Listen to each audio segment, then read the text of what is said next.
आज दिनांक 26/8/2020 कक्षा 12 विषय हिंदी सामान्य हिंदी। वो विषय आपका पत्रकार जो चल रहा है उसके अंतर्गत आज आपका पाठ बदल गया है। कल तक आपको कवि जयशंकर प्रसाद जी के विषय में संबंधित जो श्रद्धामनु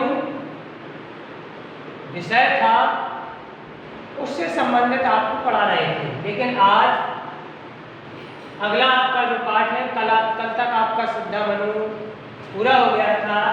आज आपका अगला पाठ है सुमित्रानंदन पंत के द्वारा जो लिखा हुआ है, उनके द्वारा प्रमुख रूप से 3 पॉइंट लिखे गए हैं: नौका विहार, परिवर्तन और बापू के प्रति। लेकिन 30% जो कोष से बाहर हुआ है उसमें से सुमित्रानंदन पंत के द्वारा लिखा हुआ जो परिवर्तन है वो आपका बाहर हो गया है। लेकिन सबसे पहले आज हम आपको यहाँ सुमित्रानंदन पंत का जो प्रकरण है जीवन परिचय उससे संबंधित यहाँ पढ़ा रहे हैं, और ये जीवन परिचय है जो कि 5 नंबर का आता है। तो देखिए किस तरह से 80 शब्दों में, यहाँ हमारे द्वारा तो काफ़ी शब्द है लेकिन फिर भी 80 शब्दों में आपको करना पड़ेगा। और तो देखिए सबसे पहले जन्म है उनका 20 मई सन 1900 ईस्वी, मृत्यु है 28 दिसंबर सन 1977 ईस्वी। जन्म स्थान है अल्मोड़ा के पास कौसानी नामक ग्राम जो कि आजकल उत्तराखंड राज्य में पड़ता है। पिता का नाम गंगाधर पंत और इनके बचपन का नाम गोसाई दत्त था, और भाषा इनकी है साहित्यिक खड़ी बोली। आगे देखिए पूरा जीवन परिचय विस्तार से देखते हैं, ये संक्षेप में दिया गया है। छायावादी युग के महान कवियों में से एक, क्योंकि छायावादी के जो चतुष्टय कवि हैं सुमित्रानंदन पंत, सूर्यकांत त्रिपाठी निराला, जयशंकर प्रसाद, महादेवी वर्मा, इसीलिए ये चतुष्टय कवियों में आते हैं। लेकिन 72 कवियों में 3 कवियों का नाम आता है: जयशंकर प्रसाद, सूर्यकांत त्रिपाठी निराला, सुमित्रानंदन पंत। तो ये 72 कवियों में है, जबकि महादेवी वर्मा 69 कवियों में आती हैं। तो छायावादी युग के महान कवियों में से एक प्रकृति के सुकुमार कवि, इन्हें प्रकृति का सुकुमार कवि कहा जाता है। इसीलिए कहा जाता है कि इनका जन्म भी प्रकृति की गोद में हुआ था, और इन्होंने प्रकृति का जो चित्रण किया है वो बड़े ही मनोविश्लेषण के साथ किया है।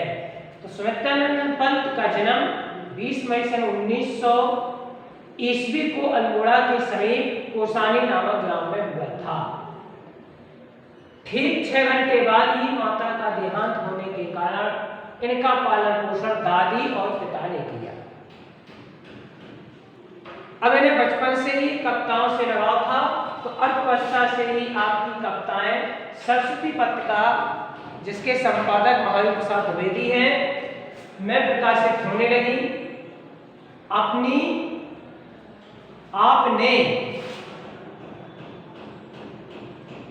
आपने काशी के क्वींस कॉलेज से उच्च शिक्षा ग्रहण की।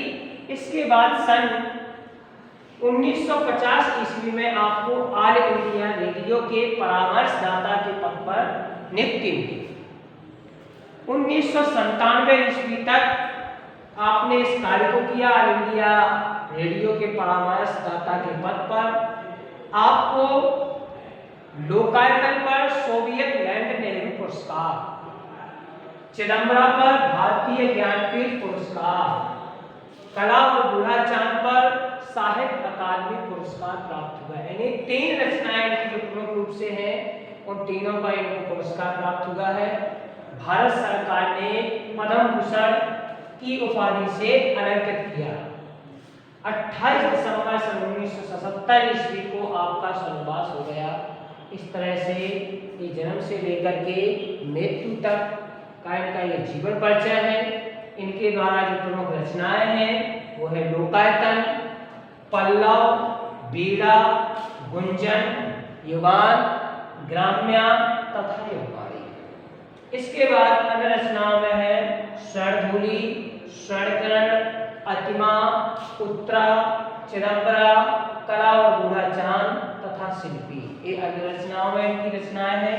साहित्य में इनका स्थान प्रकृति के सुकुमार कवि के साथ साथ प्रकृति के सुकुमार कवि के रूप में तो पहचाने ही जाते हैं, और प्रकृति की गोद में जन्म होने के कारण इन्होंने अपने जीवन में ज्यादातर प्रकृति के विषय में लिखा हुआ है। आपको जो नौका विहार का शीर्षक है उसमें आपको पूरा प्रकृति से संबंधित ही प्राप्त होगा। मानवतावादी दृष्टिकोण भी किसी से छिपा नहीं है, अर्थात उन्होंने जो प्रकृति के साथ साथ जो कार्य किया है वो मानव समाज के लिए भी कार्य किया है, इसलिए जो इनका मानवतावादी दृष्टिकोण है वो किसी से छिपा नहीं है।